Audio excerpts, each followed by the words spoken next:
Yeah, it's talking about in terms of sourcing trips and some of the things that you do. India's just exploded, hasn't it, the last few years or so? It's just been huge. And I think that's where exactly where Vietnam's going to be going in the next probably in the next 12 months or so. I mean, we're already starting to see a massive incline. I think just the first few sourcing trips were essentially just done this year. I think last year there was maybe one. I think maybe Sophie did one.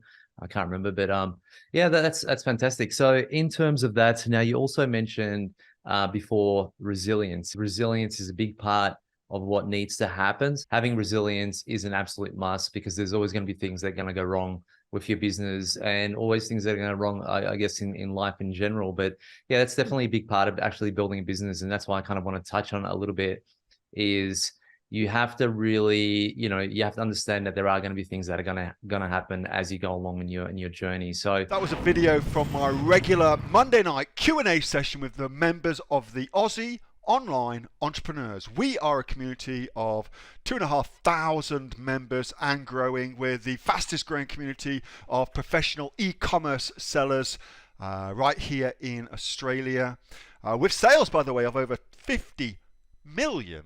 $50 million, holy crap. If you'd like to find out more about what we do and how we can help you build your own e-commerce business too, get off to www.aussieonlineentrepreneurs.com.au. The link for that is in the description. And thanks so much for watching. See you in the next video.